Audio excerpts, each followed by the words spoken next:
For the last 2 years, China hasn't needed a formal invasion to keep pressure on Taiwan.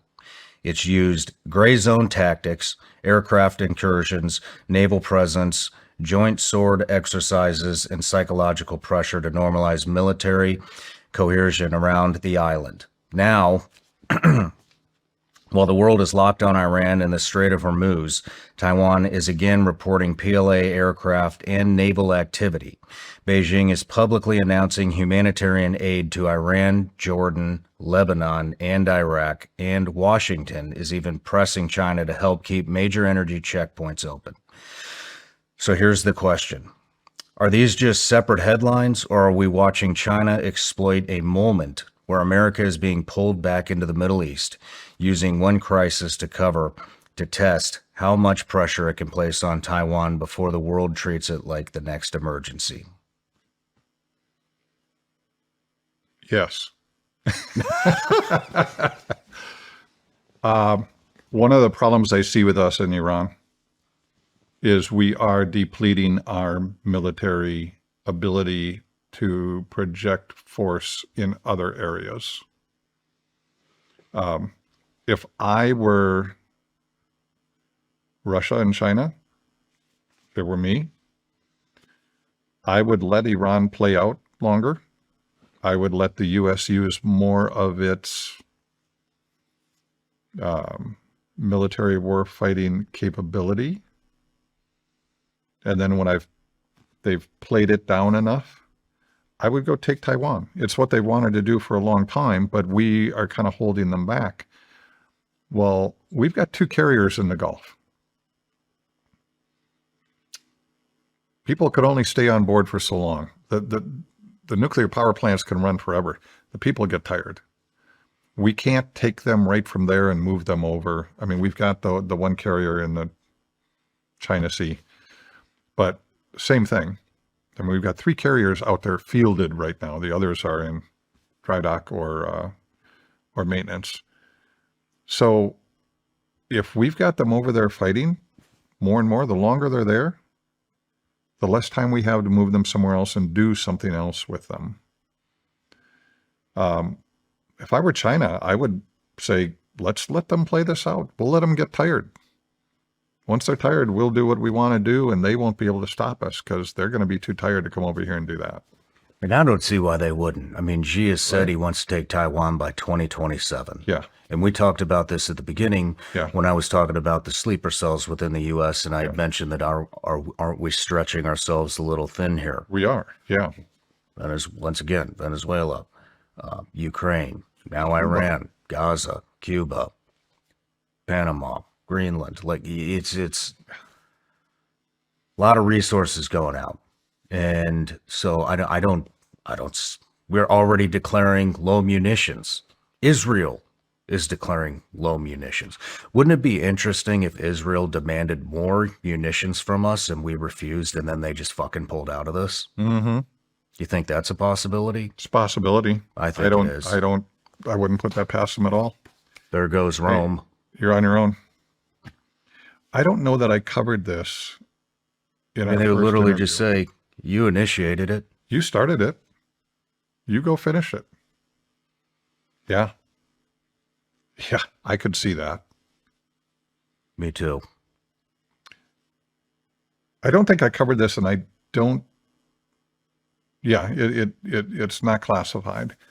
In Desert Storm, when I was there, we were there for 9 months. And American fighting machine, strongest, biggest, best in the world. And we are. There's a lot of nuances to that, though, that people don't understand. When I was there, right before we kicked off the offensive to move north, right, in late January, February, we got told, hey, whatever ammunition you have right now, that's what you get. Small arms, 50 cal, 9 millimeter. That's what you got. And we went, you mean that's what we got until we kick off our forward movement, right? They're like, no, that's what you got. We said, well, what about when the supply ships come from the U.S.? And they're like, there are no supply ships from the U.S. This is it. So we had one can of 50 caliber for our big 50 cals on our helicopter. That's gone in 4 seconds. And we said, well, what about then? They're like, take it off its mount and throw it at them because you got nothing else. We're like, what happened to all the ammo? And I didn't understand it. It was a mystery to me. I'll get to the end in a minute. The other thing that happened was the engines in our helicopter. We have big engine air particle separators on the front that have these cyclonic tubes. So if you suck in sand, it spins it, throws it to the outside, removes it so you get clean air in your engines. Smart thinking. We found out that in Saudi Arabia, the sand was so fine, it's like flour. It wouldn't spin out, but it was highly corrosive. So we started eating away and eroding the front edge of all the blades of our engines, our turbine engines. What happens is in a turbine engine, you suck the air in, these blades compress it. And once it's compressed, you put fuel with it and you light it off, and then it expands out the back and gives you thrust. Well, each one of those little blades is like a wing. And if the wing is degraded, it doesn't fly anymore. It doesn't compress anymore. When that happens, you have fuel being poured into an engine at a rate it thinks it's getting air for, but there isn't that much air. So the fuel just burns, and eventually your engine lights on fire, essentially.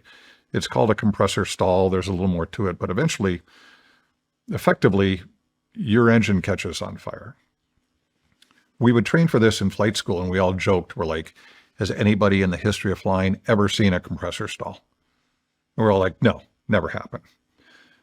Well, it started happening to us every single landing. Every time we landed the helicopter, we'd get a compressor stall in one engine, to the point where the co-pilot would have his hands on our control levers, watching the engines, just waiting, because one of these at least is going to go when we land. And you had to pull it offline immediately or it would light on fire. We burned up one whole aircraft because we didn't get it off fast enough. The engine lit on fire, lit the other engines on fire, lit the gearbox on fire, and the whole helicopter just burned to the ground. But what the U.S. did was, well, we're sending you new engines. So out there in the desert, we would swap an engine, right? Mm-hmm. That lasted for about 3 months. And those engines got degraded. And then we said, okay, we need new engines again. They're like, there aren't any. We swap engines like one engine a year. You just swapped 3 in 2 months. We don't have spare engines to put on here. Whatever you've got on that aircraft right now is what you're going into combat with. And we're like, so we're going into combat with engines that don't work and guns that we don't have ammo for. And again, this is where a lot of my problems with what we were doing came from, where I'm like, what are we doing? What we're being told, what the American public is being told, and what we're seeing on the ground aren't the same. So knowing all of that, I was then sent to the post-grad school. And one of the courses I had in the post-grad school was on international relations and military action.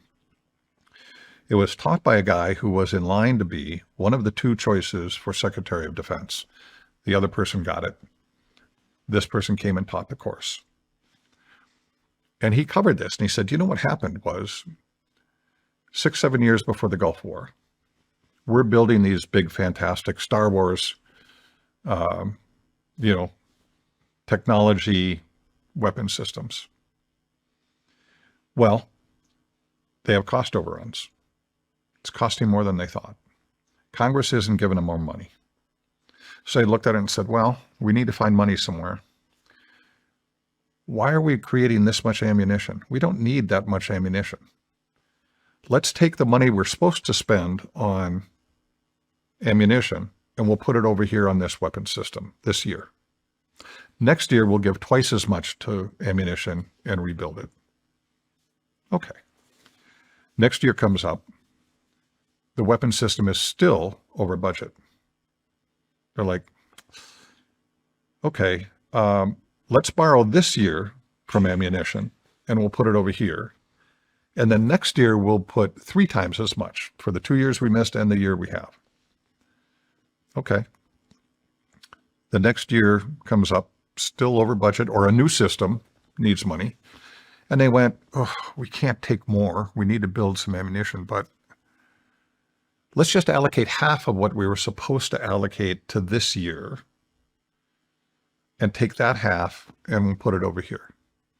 Well, now we've got this bow wave of debt where we're not making the ammunition we need. And by the time the Gulf War hit, we were 4 or 5 years behind in how much ammunition we should have had stockpiled. So when it came to all of a sudden we've got to go to war, we're like, we don't have any. With what? We're sorry, we don't have any. I was shocked. I hate to say it, but at the time we were flying going, you know, if the Iraqis just keep coming, we can't stop them because we have nothing to shoot them with. And our helicopters are probably going to stall and we won't be able to fly. So it was a weird thing to be in the largest, biggest military in the world, which we are, and have little things like this that are being made, decisions made by politicians that are affecting our warfighting capability. And that sort of thing, I think, is still going on today. And when I think of what we're doing and how much money we're spending on prosecuting Iran, I have to ask myself, how is that going to translate into our ability to maintain our citizen safety and our way of life moving forward? That's a tough question to ask.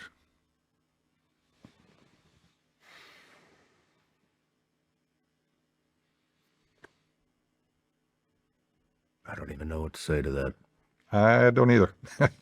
That is it's a sobering reality. And it's a sobering, when you start thinking of things like this and you start looking at actions we do in the world with a little bit different lens, you start getting a little bit different answer than you would if you didn't have this extra information.